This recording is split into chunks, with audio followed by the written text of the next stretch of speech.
Sampai sesudah selesai hari Minggu nggak kangen. Ya, tapi sesudah itu kita perlu ada kerinduan, ya, ada kedekatan, ya, ada apa? Ada satu hubungan satu dengan yang lain.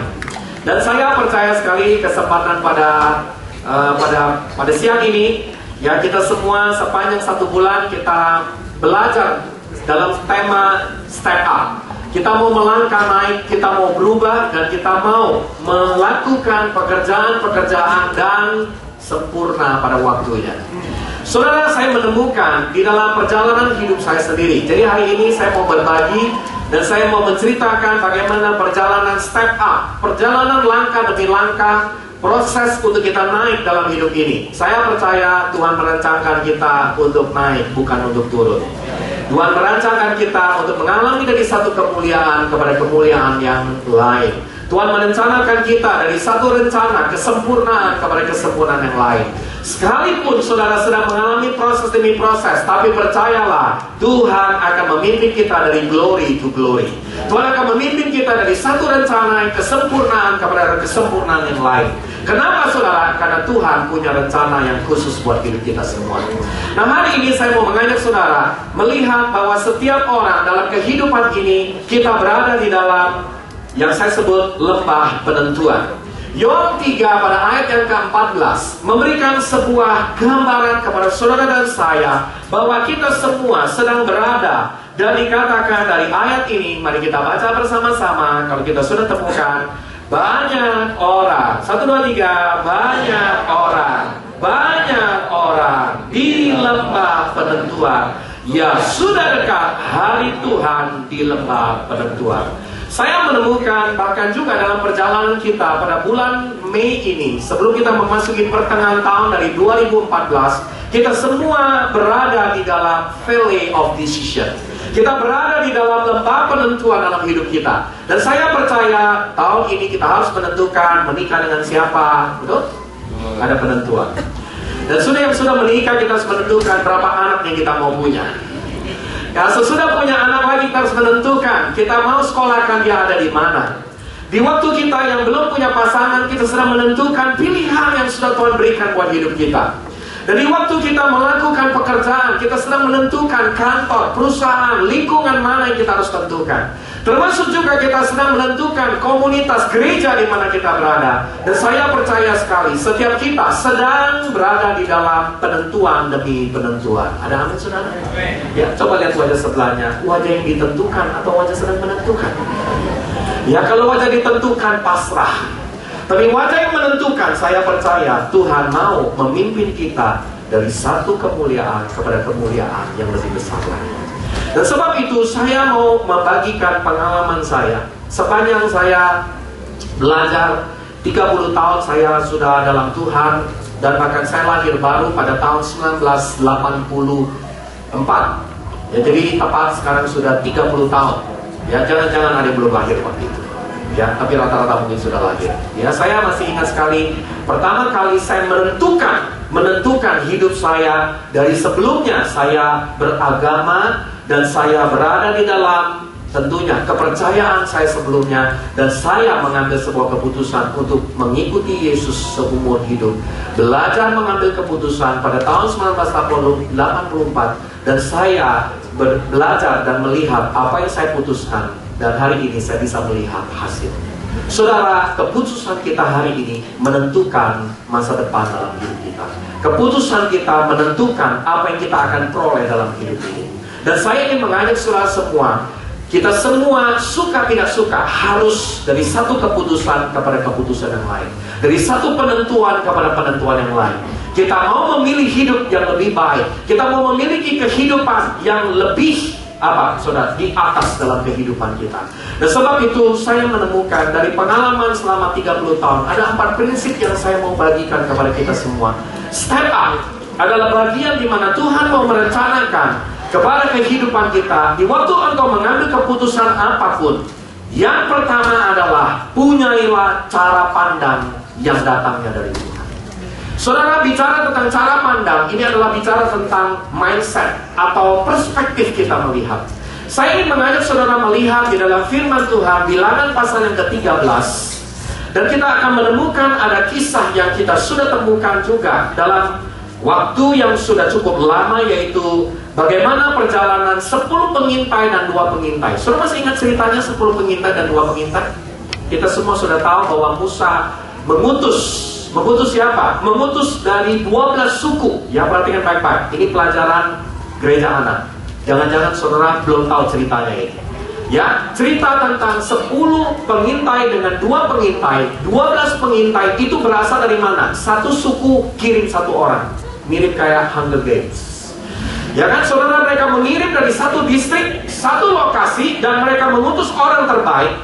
Dan orang-orang yang terbaik ini mewakili satu suku, dan ada 12 suku yang diutus. Dari 12 suku kita bisa menemukan ada 10 suku dengan 10 pengintai dalam kisah yang kita sudah tahu. Dan kemudian ada 2 suku, yaitu Efraim dan Yehuda, mengutus siapa? Kalau saudara menemukan suku Yehuda mengutus seorang yang bernama Kaleb. Kemudian kita menemukan lagi suku Efraim mengutus orang yang terbaik dari hidup mereka, yaitu Yosua. Jadi ada 2 orang yang hari ini kita temukan di dalam Alkitab. Mereka 2 pengintai versus 10 pengintai.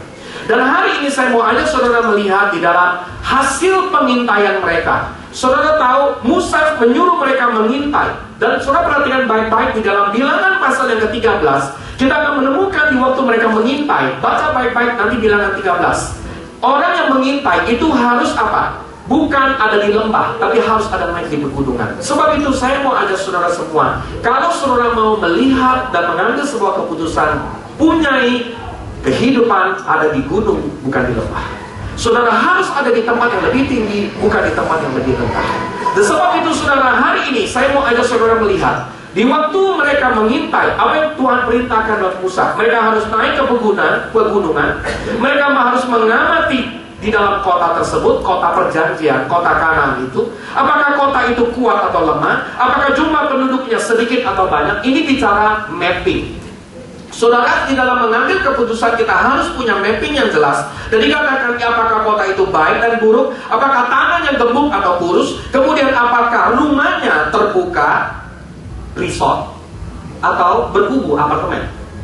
Ya, kalau saudara terbiasa dengan apartemen berarti berkubu-kubu. Tapi kalau saudara punya rumah yang open landed, itu artinya saudara punya rumah yang terbuka. Dan apakah di kota itu ada pohon atau tidak pohon? Jadi ternyata saudara akan temukan dalam Bilangan pasal 13 sangat jelas sekali di dalam kita mengambil keputusan dalam hidup kita ke depan untuk melangkah naik dan melompat ke atas dalam hidup kita. Yang kita perlu adalah lakukan mapping dengan baik. Tetapi mapping atau pemetaan akan juga ditentukan oleh apa? Oleh cara pandang saudara. Mari kita lihat, inilah perspektif cara pandang 10 pengintai. Ya, kita lihat di dalam Bilangan pasal yang ke-16, Bilangan pasal yang ke-13, pada ayat yang ke-31 sampai pada ayat yang ke-33. Saya bacakan kepada setiap saudara, karena saya berdoa saudara jangan mengalami apa yang dikatakan dari ayat ini. Tetapi orang-orang yang pergi ke sana bersama-sama dengan dia berkata, siapa orang ini? 10 pengintai. Kita tidak dapat maju, kita nggak bisa lebih baik, kita nggak bisa moving forward, kita nggak bisa naik lebih ke atas lagi, menyerang bangsa itu karena apa? Mereka lebih kuat daripada kita. Juga mereka menyampaikan kepada orang Israel kabar apa? Kabar apa? Gosip-gosip, cerita-cerita yang melemahkan, cerita-cerita yang apa? Membuat tidak ada iman tentang negeri yang diintai mereka dengan berkata, negeri yang telah kami lalui untuk diintai, diamati, di-mapping, dipetakan adalah suatu negeri yang apa? Memakan penduduknya. Rupanya ini penduduk kanibal, saudara. Dan semua orang yang kami lihat di sana adalah apa? Adalah orang-orang yang tinggi-tinggi perawakannya. 33. Juga kami lihat di sana apa, saudara? Orang-orang raksasa, orang-orang enak. Memang mereka enak karena suka makan orang, jadi enak terus. Ya, orang enak yang berasal dari orang-orang raksasa. Dan kami lihat diri kami seperti belalang. Hari-hari ini saya ketemu banyak orang-orang muda melihat dirinya seperti belalang dan melihat tantangan di depan seperti raksasa. Saudara, hari ini dikatakan, dan demikian juga mereka terhadap kami. Ini adalah cara pandang, perspektif dari 10 pengintai melihat negeri yang mereka harus taklukkan. Tapi coba perhatikan ayat yang ke-30. Saudara yang membacanya, karena saya percaya apa yang saudara baca, saudara pasti akan mendapatkannya. Ada amin? Kalau saudara setuju dengan saya, mari kita baca dengan sehati. Kemudian Kaleb mencoba menenteramkan hati bangsa itu di hadapan Musa, katanya, tidak, kita akan maju dan menduduki negeri itu sebab kita pasti mengalahkannya. Ada amin, saudara? Saudara, saya percaya hari ini pilihan dari hidupmu mau 2 pengintai atau 10 pengintai. Saudara, kau memilih hidup melihat kenyataan yang sama, fakta di depanmu. Tapi saya selalu katakan fakta bukan kebenaran, tapi kebenaran melebihi fakta. Saudara, fakta di depan kita, keluarga kita belum bertobat dan lahir baru. Fakta pekerjaan kita tidak menjanjikan yang lebih baik. Fakta masa depan kita kelihatannya sepertinya naik dan turun. Tetapi saya mau katakan, kebenaran firman Tuhan berkata, Tuhan menjanjikan engkau naik ke atas, bukan turun ke bawah. Tuhan menjanjikan engkau untuk dari satu kemuliaan kepada kemuliaan yang lain. Tuhan menjanjikan engkau dari satu kesempurnaan kepada kesempurnaan yang lain. Sebab itu saya berdoa buat saudara yang ada di tempat ini, yang mendengar firman Tuhan hari ini Tuhan akan membawa saudara maju ke depan, naik ke atas. Kalau saudara setuju dengan saya, berikan kemuliaan kepada Tuhan. Tuhan merencanakan buat hidupmu. Dan hari ini kita tidak mau memiliki mentalitas 10 pengintai, tapi kita melihat dengan sebuah perspektif, cara pandang, mindset 2 pengintai. Saudara, melihat situasi seburuk apapun, kita percaya Roma 8:28, Tuhan merencanakan yang terbaik buat saudara dan saya, dan Dia akan membawa kita mengalami kesempurnaan seperti Dia. Saudara, saya selalu percaya dengan baik-baik, lihat semuanya ke depan. Tuhan gak punya rencana yang buruk sama sekali buat hidupmu, dan Tuhan selalu merencanakan yang terbaik buat hidupmu. Mulai hari ini, percayalah akan janji Allah. Tuhan merencanakan yang terbaik, dan saudara harus punya cara pandang yang sama seperti Tuhan memandang hidup kita. Kita seringkali mengizinkan manusia melihat hidup kita. Coba lihat semuanya ke depan. Manusia melihat hidup saudara hari ini dan masa lalu. Betul? Manusia selalu melihat hidup kita hari ini dan masa lalu. Jeleknya kita, kurangnya kita, kesalahan kita, masalah kita, history. Tapi Tuhan selalu melihat hidup kita hari ini dan masa depan. Yaitu apa? Destiny. Tuhan merencanakan ada rencana yang terbaik. Sejelek apapun, sekurang-kurangnya apapun, seburuk-buruknya apapun hari ini, ada kasih karunia Allah yang menyertai hidupmu. Dan mulai hari ini saya mau katakan, Tuhan merancangkan hidupmu hari ini sampai masa depan. Dan masa depanmu adalah penuh dengan harapan, dan Tuhan punya rencana yang mulia buat hidup. Hari ini, wow, punya cara pandang, punya perspektif, punya mindset yang benar di dalam Tuhan. Dan saudara, apa hasilnya? Mari kita lihat Bilangan 14 ayat 34. Ya, di dalam Bilangan 14 ayat 34, saudara bisa menemukan inilah konsekuensi dari orang-orang yang melihat dengan mindset 10 pengintai. Bilangan 14 ayat 34. Dan saudara mesti tahu kenapa bangsa Israel keliling 40 tahun di padang gurun. Sudah tahu belum kenapa? Gara-gara ini, mindset. Bilangan 14 ayat 34, saya bacakan. Sesuai dengan jumlah hari yang kamu mengintai negeri itu, berapa hari? Yakni 40 hari. 1 hari dihitung 1 tahun. Jadi 40 tahun lamanya, apa yang terjadi? Kamu harus menanggung akibat kesalahan cara pandang, mindset, paradigma, cara berpikir dalam kehidupanmu. Dan supaya Tuhan ternyata sengit juga sama kita. Dia pakai kalimat apa? Supaya kamu tahu rasa. Tahu rasa tuh. Habis ngeyel sih, dikasih tahu rasa.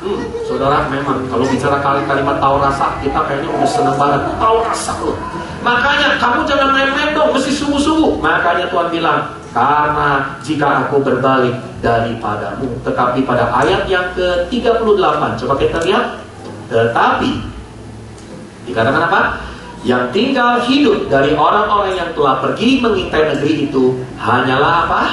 Yosua bin Nun dan Kaleb bin Yefune. Saudara, pertanyaannya, saudara mau seperti Yosua atau Kaleb, atau saudara memilih seperti 10 pengintai yang sebelumnya? Mulai hari ini saya mau ajak saudara punyai cara pandang, cara berpikir, perspektif seperti 2 pengintai. Seburuk apapun yang ada di depanmu, dengar baik-baik, Tuhan punya rencana yang besar buat hidupmu. Ada amin saudara? Hari ini saya mau katakan, gara-gara salah persepsi, perspektifnya, gara-gara cara pandangnya yang selalu negatif, 40 tahun keliling-keliling terus. Saudara bisa mengerti? Ya, keliling-keliling terus saudara. Jadi 40 tahun saudara, ini konsekuensi yang kita alami dalam kehidupan kita. Banyak orang Kristen, banyak orang-orang muda menghabiskan 40 tahun hanya karena cara berpikir, cara pandang yang salah. Dan saudara, hari ini saya mau katakan, ya, Tuhan mau setiap kita, Tuhan mau setiap pribadi yang di tempat ini punyai cara pandang seperti yang Tuhan mau dalam hidup kita. Ada amin saudara? Dan yang kedua, saya menemukan kalau kita mau step up dalam hidup ini, belajarlah dari hal kedua, yaitu apa? Pengalaman masa lalu. Saya menemukan dari pengalaman saya di masa yang lalu, dan kita coba lihat di dalam Yeremia pasal 6 ayat yang ke-16. Di dalam ayat ini saudara bisa menemukan Tuhan menginginkan agar saudara dan saya, sesudah kita punya cara pandang yang baru, sehingga kita bisa melangkah naik, maju ke depan, naik ke atas, belajarlah selalu dari Yeremia 6 ayat yang ke-16. Kalau kita sudah temukan, saya mau ajak saudara baca bersama-sama. Beginilah firman Tuhan, ambillah tempatmu di jalan-jalan dan lihatlah, apa saudara? Tanyakanlah jalan-jalan yang dahulu kala. Dengan demikian jiwamu mendapat ketenangan. Stop sampai di sini. Saudara, kita mesti belajar. Dalam kitab Yeremia berkata, ambil posisi, ambil tempat, bicara apa? Take your position. Ambil tempatmu, bicara engkau harus ambil sikap di dalam perjalanan hidupmu dengan cara apa? Lihat dan tanyakan jalan-jalan yang dahulu kala. Jalan-jalan yang dulu, ada jalan yang baik, ada jalan yang jelek. Kalau dulu pernah bangun hubungan sama pasangannya, terus putus, dan kita sudah tahu ternyata dari pengalaman itu, jangan kita mengulang lagi dengan pengalaman yang sama. Setuju kan? Jangan kita belajar dari pengalaman masa lalu. Kenapa saudara? Karena Roma 15 ayat 4 berkata, coba kita lihat. Di dalam Roma 15, pada ayat yang keempat, firman Tuhan berkata demikian. Sebab segala sesuatu yang ditulis dahulu telah ditulis untuk menjadi pelajaran bagi kita. Saudara, pengalaman adalah sebuah pelajaran. Pengalaman adalah sebuah proses yang Tuhan izinkan supaya, apa yang dikatakan? Mari kita baca. Kita teguh berpegang pada pengharapan dan ketekunan dan penghiburan dari firman Tuhan. Saudara, saya belajar. Pengalaman saya masa lalu ada rasa sakit. Kita pernah mengalami rasa sakit di dalam keluarga. Kita pernah mengalami luka-luka di dalam hubungan antara orang tua dengan anak. Kita pernah mengalami trauma-trauma. Kita mengalami, apalagi kita mungkin mengalami kerugian dalam bisnis kita di masa yang lalu. Kita pernah mengalami proses-proses yang kita akan katakan demikian. Kami atau saya nggak akan ulangi lagi. Kalau boleh, hidup saya diputar kembali pada saat itu. Betul nggak? Saudara, kalau kita boleh memilih, kita tidak mau lagi mengalami seperti yang dulu kita pernah alami. Sama seperti bergereja. Ada banyak orang yang trauma dengan gereja. Ada banyak orang yang kecewa dengan gereja. Ada banyak orang kecewa dengan orang Kristen. Tapi belajarlah dari pengalaman itu. Kenapa? Karena Alkitab berkata, semuanya dituliskan untuk menjadi pelajaran bagi kita. Saudara, jangan hidup di masa lalu, tapi belajarlah dari masa lalu. Di waktu saudara belajar dari masa lalu, kita punya kegagalan, kita punya kekurangan, kita punya kesalahan. Kalau saya telusuri hidup saya sendiri, penuh dengan banyak kesalahan. Tapi hari ini saya selalu berkata, gereja adalah a place of acceptance. Gereja adalah tempat penerimaan. Mau sesalah apapun, mau seburuk apapun, sebermasalah apapun, tapi hari ini oleh karena kasih karunia Allah, gereja ini, saudara ada di gereja ini, saudara ada di rumah ini, dan saya mau katakan, kami menerima engkau apa adanya. Ada apa saudara? Kita belajar menerima orang lain bukan karena ada apanya. Coba lihat sebelahnya, apa adanya atau ada apanya. Saudara, sering kali kita menerima orang lain karena ada apanya. Ada benefit buat kita, ada keuntungan yang kita bisa peroleh, ada sesuatu yang kita mau manfaatkan dalam hidup ini. Tapi saya cuma mau katakan, hari ini belajarlah dari pengalaman masa lalu. Saya belajar pengalaman masa lalu, kehidupan keluarga yang begitu berat. Tapi saya selalu belajar. Justru hari ini saya malah lebih concern kepada anak-anak saya yang hari ini ada duduk di belakang, selalu di baris kedua dengan kafling mereka. Dan saya tidak tahu kafling saudara juga di mana. Saudara sudah punya kafling sendiri tanpa ada sertifikat hak milik yang diberikan oleh abal lebih sisi buat saudara. Dan saya sudah tahu ada duduknya di sebelah mana. Setiap kali kalau saya lihat ke belakang, saya sudah tahu sebelah kanan ada Erin. Dan kemudian saya bersyukur ada Bobby juga hari ini. Bobby boleh lambaikan tangan Bobby. Wah, kita berikan sambutan dong. Ya, Bobby adalah salah satu tim yang juga bersama-sama dengan kita, ya kan? Kemudian kita sudah tahu yang duduk ada di sebelah sini, di sebelah sana. Tapi saya juga tahu ada orang yang tidak mau ketahuan, lompat sana, lompat sini. Ya, supaya kalau nggak datang nggak ketahuan ada di mana. Ya kan? Kira-kira kita semua, saudara, sudah berada di dalam apa? Situasi yang begitu nyaman. Saya belajar dari pengalaman masa lalu. Saya sudah pernah ceritakan. Saya lahir dari keluarga besar. Sayang sekali saudara saya tidak hadir hari ini. Ya, saya sebenarnya pengen juga dia hari ini mendengar cerita ini. Ada kakak sepupu saya yang dimana saya pernah bekerja dengan dia, dan hari ini dia meminta saya untuk menolong supaya anaknya bisa ada di gereja. Kenapa? Karena dia bilang, walaupun saya belum percaya Yesus, tapi saya percaya gereja bisa jaga anak saya. Itu kalimat yang bagus sekali. Ya, dan saya bersyukur sekali sekarang di keluarga besar. Saya lahir dari keluarga besar. Mama saya anak ke-6 dari 20 bersaudara. Dan kakek nenek saya sudah punya 9 anak wanita, 11 anak pria, 9 anak pria, 11 anak wanita. Dan itu seluruh keluarga besar beranaknya banyak lagi. Ya, cukup progresif dan cukup aktif. Dan setiap kali Cynthia itu cucunya ratusan kumpul semua. Dan itu adalah salah satu perhitungan yang sudah saya hitung baik-baik. Jangan sampai angpaunya nombok, saudara. Ya, yang jelas punya anak banyak, angpaunya akan lebih cuan daripada yang sedikit. Makanya punya banyak anak, saudara.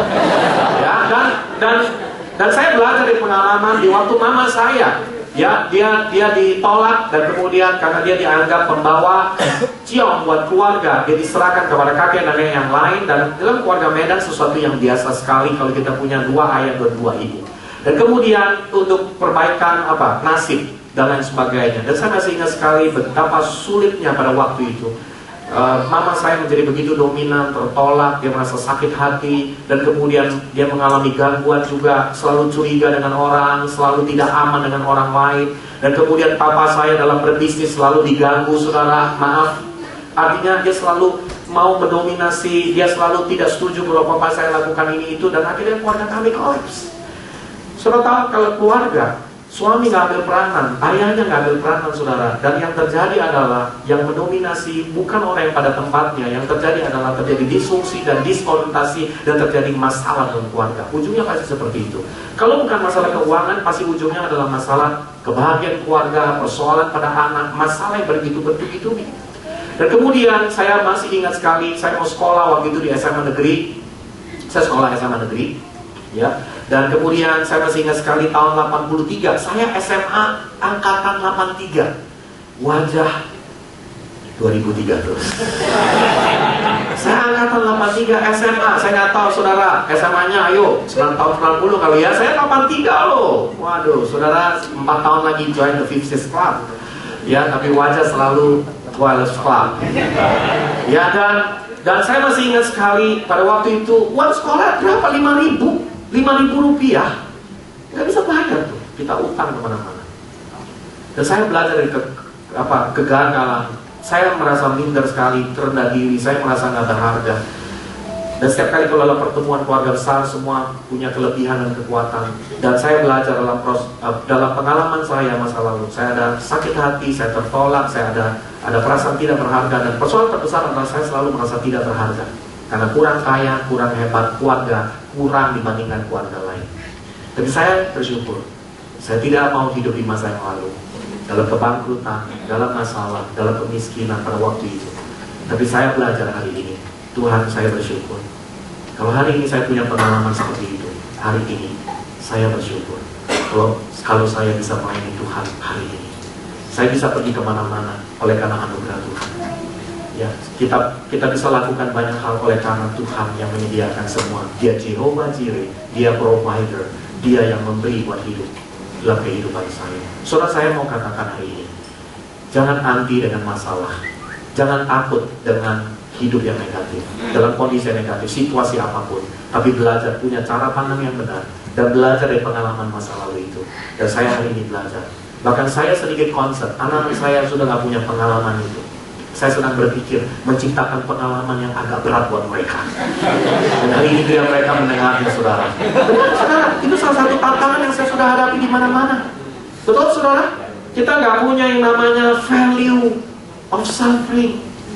Kita hanya sekedar terima suksesi dari orang tua kita terima uang dari orang tua kita terima semua yang nyaman dari keluarga kita, dan kita tidak belajar. Dan hari ini saya mau katakan, kalau saudara sudah hari ini bersyukur, hari ini kalau orang tuamu sudah hand over kepadamu bisnis yang baik, keuangan yang oke, rumah dalam hidupmu, belajar bertanggung jawab dengan apa yang sudah diberikan dalam hidupmu. Ada amin, saudara? Dan saya selalu belajar, Tuhan, saya mau belajar. Pengalaman yang gak enak, itu cara yang terbaik untuk saya mau naik ke atas. Dan saya selalu temukan dalam dunia bisnis, dalam dunia kerja. Dan itu yang gak bisa dipunyai oleh second generation. The first generation, founder, saudara, selalu berjuang dari apa? Dari buka toko sampai bisa bikin perusahaan, sampai bisa sekolahin anaknya di luar negeri. Tapi pertanyaannya, apakah kita yang sudah lulus dari luar negeri masih bisa bikin toko? Masih bisa bikin perusahaan yang lebih maju lagi? Dan saya memberikan challenge kepada saudara sebagai anak-anak muda hari ini, belajar dari pengalaman hari ini. Jangan terlena dan hidup nyaman dengan apa yang sudah diberikan dalam hidupmu, tapi belajar hari ini, terima ini dengan sebuah tanggung jawab. Ini warisan dan pusaka dari orang tuamu, yang satu hari engkau harus bawa dia naik ke atas, bukan turun ke bawah. Ada amin, saudara? Dan saya percaya sekali ini adalah belajar dari mana? Dari waktu saya mengalami luka, sakit hati, saya mengalami minder, saya mengalami proses di mana saya tahu Tuhan, saya kalau bayangkan 20 tahun yang lalu, 30 tahun yang lalu, saya begitu bersyukur saya nggak bisa tahan air mata saya karena saya tahu Tuhan begitu baik buat hidup saya. Dan saya mau katakan hari ini, saudara, belajarlah bersyukur. Jangan suka mengeluh. Dulu zaman saya masih kontrak, saudara udah punya rumah di Abel PCC, banyak yang susah. Kenapa? Mereka bercerita, kami lagi susah. Kenapa? Rumah kami kurang banyak. Nah itu susahnya. Susahnya apa lagi? Bisnisnya kurang besar. Sudah ada bisnis tapi kurang besar, ya kan? Apa susahnya lagi? Mau menikah, tempatnya kurang mewah. Dulu kita mau menikah aja, mikir-mikir, cari yang gratis kalau perlu, cari yang apa, penuh dengan koneksi-koneksi, ya kan? Saudara, makanya saudara harus belajar bersyukur. Saudara sudah diberi kasih karunia oleh Tuhan. Ada amin? Kalau belajar hidup ini, lihat ke bawah, saudara, banyak lebih susah dari kita. Tapi kalau mau hidup kita maju, lihat ke atas. Kita belajar, saudara, supaya kita memiliki hidup yang lebih baik lagi. Ada amin, saudara? Hari ini firman Tuhan berkata, segala sesuatu dituliskan di masa yang lalu untuk menjadi apa? Pelajaran buat kita. Belajarlah dari pelajaran. Yang ketiga, saya menemukan, saudara, di dalam perjalanan stand up saya menemukan bahwa hidup ini adalah sebuah siklus. Saudara, ada siklusnya, ada musimnya, ada seasonnya, ada fasenya, ada waktunya. Mari kita lihat di dalam Kisah Rasul 17 ayat yang ke-26. Dan kita akan menemukan ini adalah bagian yang Tuhan sudah berikan kepada saudara dan saya. Apa yang Dia berikan kepada kita semua? Yang Dia berikan adalah dari satu orang saja. Tuhan telah menjadikan semua bangsa dan umat manusia untuk mendiami seluruh muka bumi. Dan dikatakan apa? Dan Tuhan telah menentukan apa? Tuhan yang berdaulat menentukan apa? 26 musim-musim bagi mereka dan batas-batas kediaman mereka. Jadi hari ini kalau saudara melihat ada musim yang Tuhan izinkan, hidup ini ada banyak musimnya. Musim apa yang sedang kau alami? Musim dingin, musim panas, musim gugur, musim semi. Kalau lagi musim gugur, bisnis apa juga gugur, dagang apa juga gak ada yang berhasil. Itu musim gugur. Tapi setialah dengan musim gugur, karena kalau gak ada musim gugur, gak ada yang namanya musim semi satu hari kelak. Ada amin, saudara? Saudara, jangan kita suka skip musim. Saya tahu dari wajah saudara punya keahlian men-skip musim. Ya, tidak mau ikut musim ini. Musim ini skip. Kalau boleh, musim dingin, musim gugur, skip. Maunya musim semi, musim panas. Wah. Ya, tapi makin lama saudara skip. Ya, makin saudara skip, makin lama di sana. Makanya musimnya bergantung kepada kita. Kalau kita sudah siap, musim itu akan berlalu. Dan saya percaya, hidup ini adalah sebuah musim. Saya belajar saudara. Musim itu artinya apa? Ada polanya, ada patternnya, ada apa? Ada yang namanya bentuk-bentuk yang bisa kita lihat. Nah, saya belajar saudara. Saya mengalami kesulitan dalam hidup ini 8 tahun, 10 tahun tadi yang saya cerita. Sejak saya lahir baru terima Yesus. Nah, itu saya lihat hidup saya sejak terima Yesus itu musimnya Tuhan mulai berlaku. Ya, bukan berarti yang lama nggak berlaku, tapi saya lihat ini ada campur tangan Tuhan. Saya lihat sesudah saya lahir baru tahun 84, 8 tahun kemudian, 8 tahun kemudian, hidup saya begitu-begitu aja, nggak ada yang khusus. Makanya kalau ada yang bilang, udah ikut Yesus, pasti luar biasa. Saya langsung jawab, biasa-biasa aja tuh. Ya, saya nggak ngalamin apa-apa. Memang saya ngalamin pertobatan, saya ngalamin perubahan, saya ngalamin kesungguhan ikut Tuhan, tapi saya nggak lihat ada perbaikan keuangan. Saya belum melihat ada perbaikan dalam hidup saya belum melihat ada banyak hal, belum menikah lagi, karena saya menikah tahun 97. Semuanya sama-sama. Kalau lihat pasangan tahun 90-an cuma lihat kakinya doang. Tahu kakinya? Nggak jelas. Cuma lihat rambutnya semua sama, mirip-mirip hitam kan. Saudara, itulah kenyataannya. Tapi saya belajar 8 tahun, saya jalani belajar setia. Nah, makanya saya mau katakan, dalam siklus dan musim hidup ini, belajarlah selalu sabar dan setia. Ada amin saudara? 8 tahun saya alami dari tahun 84 sampai 90 berapa? Dari 92. Nah, 92 saya sudah mulai lihat ada tanda-tanda dari Tuhan. Kenapa? Saya kerja waktu itu. Nah, itu saudara sepupu saya yang ada di tempat ini, ya, saya kerja sama dia. Ya, kemudian saya sudah mulai ada perubahan. 92, 93, wow, saya lihat mulai ada peningkatan keuangan.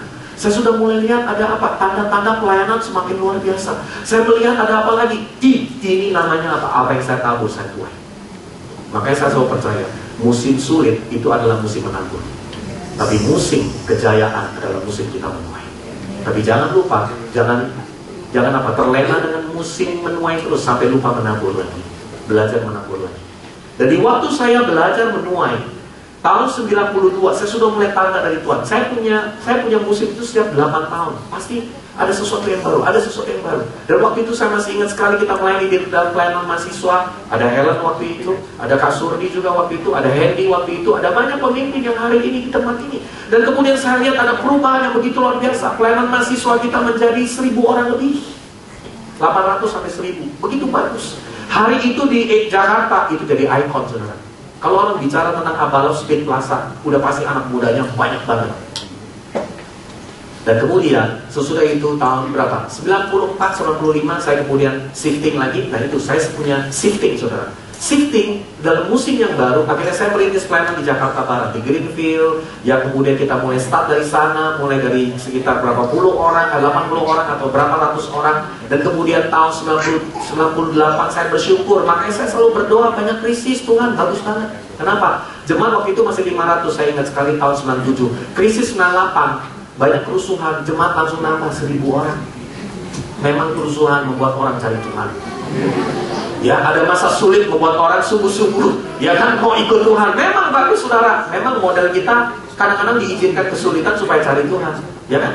Dan 98, 1000, nambah lagi 2000, nambah lagi 3000, sampai terakhir 4000 lebih. Ya jemaat growing terus. Saya mulai terlena. Ya sampai tahun 2005 saya masih ingat sekali. Sampai 2005. Jadi 2 dekade, 2 kali 8 tahun itu siklus saya. Saya mengalami masa-masa keemasan kejayaan. Ini lupa diri ternyata. Lupa apa? Lupa nabur lagi. Saudara belajar menabur kembali. 2005 sampai 2012 kemarin Tuhan izinkan saya mengalami banyak kegagalan, mengalami banyak hal lagi. Dan saya belajar lagi untuk punya apa? Punya yang namanya belajar menabur. Dan saya perlu percaya 2014 ini saya sudah lihat, dengar tanda-tandanya. ada musim yang baru yang Tuhan akan berikan. Dan saya berdoa buat setiap saudara, jangan pernah putus asa lagi musim dingin, musim gugur, tapi hari ini setialah dengan musim itu, dan Tuhan akan shiftingkan saudara dalam musim yang baru dalam kehidupan. Ada musim. Sebab itu hari ini shifting yang dari Tuhan beda sama lari dari kenyataan. Itu beda sekali. Saudara jangan pernah bilang, saya shifting, saya tidak lagi akan melakukan ini, tidak lagi join dengan bisnis orang tua saya mau lakukan yang baru, padahal mau pelarian. Nah itu namanya nggak belajar. Shifting itu adalah sesuatu yang Tuhan izinkan, tapi itu dalam kedaulatan Tuhan. Makanya belajar saudara dalam siklus kehidupan ini. Yang terakhir, firman Tuhan berkata apa? Yaitu apa? Saya belajar saudara di dalam hidup ini, belajar dari nasihat dan arahan orang lain. Yang keempat, kalau saudara mau step up, punya cara pandang dari Tuhan, belajar dari pengalaman masa lalu, dan hidup dengan setia dalam setiap siklus-siklus kehidupan yang sudah Tuhan izinkan. Dan yang terakhir adalah apa? Belajarlah terima nasihat dan arahan dari atas. Amsal 11 ayat 14. Saudara, saya pikir hari-hari ini ya, ada satu pernyataan yang bagus sekali yang diajukan kepada saya. Ya, di Abel TCC ini semuanya sangat potensial, semuanya sangat hebat, tapi kurang satu, kurang belajar untuk dengar nasihat dan terima arahan dari orang-orang yang mengcover hidup orang tersebut. Saudara, terlalu banyak variasi berpikirnya kita, saking pinternya saudara. Ya, saya mesti katakan, ini pelayanan dekade ketiga yang saya lakukan, ini memang tantangan terbesar. Kenapa? Pinter-pinter, hebat-hebat. Ya, makanya Tuhan juga bingung ngaturnya mungkin. Ya, makanya saudara mesti belajar. Firman Tuhan bilang apa? Jikalau tidak ada pimpinan, jatuhlah bangsa. Ya, sama seperti Indonesia hari ini kita sedang memilih, dan memilih. Ya kan? Jika tidak ada pemimpin, jatuhlah bangsa. Ya, hari ini Indonesia sedang butuh pemimpin. Jatuh, berhasilnya sebuah organisasi dan sebuah bangsa adalah bergantung kepada pemimpin. Tapi firman Tuhan berkata, tetapi jikalau penasehat banyak, keselamatan ada. Ada amin saudara? Saudara mau belajar hari ini, belajar dinasehati. Belajar sama yang udah lebih tua. Hari ini walaupun usia saya sudah agak tua, agak kurang menerima kenyataan, tapi saya cuma mau bilang sama saudara, yang masih umur 20, belajar sama yang umur 40, sama 50. Yang 30 belajar sama yang di atasnya. Hari ini saya sekalipun sudah melayani Tuhan, hamba Tuhan. Kita belajar sama usia-usia orang tua kita yang umur 50, 60. Saudara setuju? Ya, belajar. Saya percaya ada banyak orang tua di tempat ini yang usia 50, 60. Dan saya selalu berkata, pengalaman tidak bisa dibeli, nasihat tidak bisa dibeli dengan uang. Nasihat dan arahan hanya bisa dibeli dengan waktu. Saudara, belajar dari nasihat orang-orang yang udah lebih senior dari kita. Saya tahu ada keluarga-keluarga di tempat ini, Pak Rudi, Ibu Ani, ada siapa lagi saya nggak bisa sebutkan. Ya, ada pribadi-pribadi secara usia 50, 60, saudara. Ya kan? Dan mereka orang-orang yang sudah dipakai oleh Tuhan. Artinya dari pengalaman hidup mereka, kita belajar untuk terima nasihat dan arahan dari mereka. Saudara, saya mau katakan, Abal PCC, seluruh kita orang-orang muda perlu belajar dengar arahan dari orang yang sudah di atas kita. Oh, ada Pak Jum, ada Ibu In. Wah, kita kurang dapat apa punya Ibu Pak Jumadi sama Ibu Hidayati Utomo. Ya, semua bangsa mengenal dia. Jangan sampai Abal TCC tidak mengenal ke Pak Jumadi dan Ibu Hidayati Utomo. Ya, saya kemarin ada di Bali, saya lihat, wah tampilan Ibu Hidayati keren banget. Naik ke atas ininya, wah. Ya, saya agak minder, saya turun ke bawah. Ya, saya lihat ada fotonya Bu kemarin waktu kunjungan di Bali. Setelah satu malam di Bali sudah cukup melihat GRP yang ada di sana. Ya, dan saya mau katakan hari ini, saya percaya sekali kita butuh nasihat dan arahan dari orang-orang yang di atas kita. Saudara setuju? Ya, saya pernah sampaikan tentang Rehabiam. Saudara sudah pernah baca kan Rehabiam? Rehabiam adalah anak dari Salomo. Baca, kita nggak usah buka 1 Raja-Raja 12 ayat 4-11. Rehabiam diberikan nasihat oleh siapa? Oleh penasehat pemimpin dari orang tuanya. Disuruh apa? Bertindak jadi hamba, jadi orang yang melayani. Tapi dia malah lebih banyak nanya sama teman-temannya, teman peernya. Saya mau kasih tahu, banyak mendengar hanya dari peer yang seusiamu, saudara, saya cuma mau katakan bagus. Tapi akan lebih bagus lagi kalau mau belajar dengan yang lebih di atas. Saudara, hari ini saya rindu mengajak kita untuk step up, naik ke atas, maju ke depan, dan hidupmu akan maju oleh karena ada banyak penasehat. Keselamatan akan diberikan. Jangan anggap remeh orang tuamu. Orang tuamu udah mulai bisnis, dia yang tahu bagaimana melakukannya. Belajar, saudara, karena keselamatan bisnismu adalah dari pengalaman orang tuamu. Keselamatan pelayananmu adalah dari orang yang sudah melayani lebih dulu. Makanya belajar, saudara, hari ini. Dan saya tahu, setiap saudara di ruangan ini, hari ini, saya berdoa, saya lepaskan kasih karunia Tuhan untuk saudara akan naik ke atas. Saudara akan moving forward. Saudara akan lebih baik lagi dalam hidupmu. Dan mulai hari ini, belajar, saudara. Ada bill yang saudara sudah terima? Billnya sudah dibagi atau nanti sesudah selesai dari celebration? Ada bill. Ya, ada BBM. Nah, saudara belajar taati satu dari sana. Belajar saudara untuk melihat apa yang menjadi arahan kita. Dan belajar saudara untuk melakukan apa yang menjadi pengalaman-pengalaman dari saudara pemimpin-pemimpin kita. Dan hari ini, saya percaya sekali, Tuhan merancangkan saudara menjadi kepala, bukan ekor. Hari ini bukan hanya retorika, saudara. Tapi saya selalu percaya, orang yang naik atas, lakukan lompatan yang baru adalah karena apa? Karena belajar dengan cara pandang yang baru, belajar dari pengalaman masa lalu, belajar setia dengan siklus kehidupan dia, dan belajar apa? Punya roh anak, nasihat dan arahan dari otoritas yang di atasnya, dari teman-teman komunitas. Itu akan membawa engkau maju ke depan. Mari kita berdoa. Tuhan, terima kasih. Kami bersyukur dan kami percaya.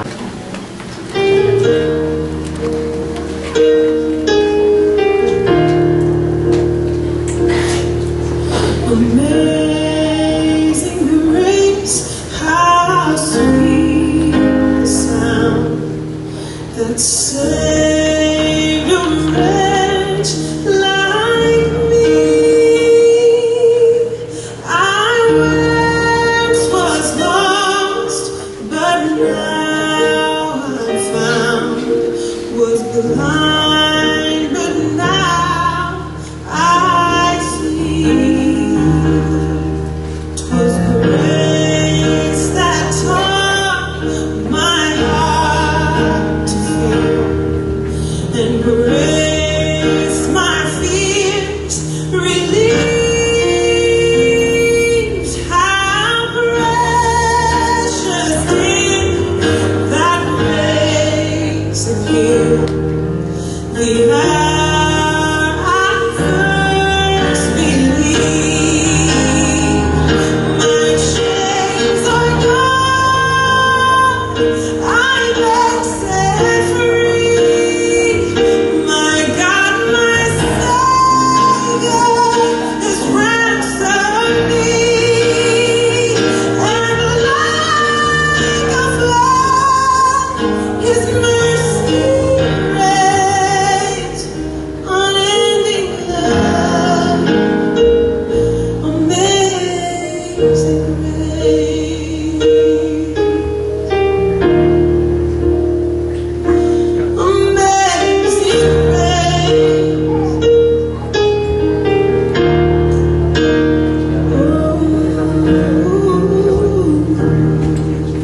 Berapa banyak Bapak Ibu Saudara, ketika kita melihat tayangan tadi, mungkin hidup kita dulu juga seperti itu. Kita terikat, kita mengalami keputusasaan.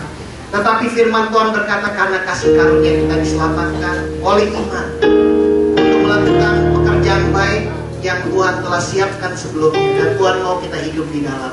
Segala sesuatu dimulai oleh kasih karunia. Dan hari Kamis ini Bapak Ibu Saudara, hari Kamis tanggal 29 Mei, hari di mana hari libur Yesus naik terangkat ke sorga. Ketika Yesus terangkat ke sorga, Roh Kudus dicurahkan. Dan kita rindu bersama-sama di tempat ini, kita mengalami grace unbound dalam hidup kita. Kita mengalami kasih karunia itu yang memampukan kita. Kita butuh kasih karunia Bapak Ibu Saudara, untuk kita step up bersama dengan Tuhan. Karena tanpa kasih karunia kita nggak bisa berjalan. Kita rindu mengalami kepenuhan kasih karunia itu dalam hidup kita. Bapak Ibu Saudara, jangan lupa hari Kamis ini, bagi Bapak Ibu Saudara yang tidak berlibur, yang ada di Jakarta, mari kita sama-sama hadir di tempat ini. Kita bersama-sama, kita rindu mengalami kasih karunia itu dalam hidup kita. Jam 10 sampai jam 12 di tempat ini, kita rindu mengalami lewat worship bersama-sama Bapak Ibu Saudara, kita menerima kasih karunia. Kita rindu kalau orang-orang tadi mengalami, kita juga mengalami dalam hidup. Coba lihat ada wajah kanan kirinya yang haus. Dan juga Bapak Ibu Saudara, khusus Bapak Ibu Saudara, jarang-jarang ya kita bisa minta kakak kita ini, dia sangat spesialis memang di dalam hidupnya, dia bersama dengan istri ya sudah melayani sekian lama di dalam pelayanan kepada keluarga. Dan khusus kita minta di bulan Juni ini dia menyempatkan waktu di tengah kesibukannya. Dia salah seorang pemimpin di UPH, sangat sibuk Bapak Ibu Saudara, tapi kita minta dia menyempatkan diri untuk memperlengkapi keluarga-keluarga muda, khususnya dalam mendidik anak. Jadi buat keluarga-keluarga muda akan diadakan training early childhood ya, untuk mendidik, bagaimana mendidik anak di bawah usia 3 tahun Bapak Ibu Saudara. Dan kita adakan, kita padatkan tanggalnya hanya dalam 2 minggu, tanggal 8 dan 22 Juni jam 12.30 mulai dengan biaya 100.000 per kapal Bapak Ibu Saudara. Jadi khusus para orang tua setelah ini yang rindu untuk diajar, diperlengkapi dalam mendidik anak, dapat daftar kepada Kiki dan Uni. Boleh bagi free Kiki dan Uni nanti di depan Bapak Ibu Saudara langsung daftar.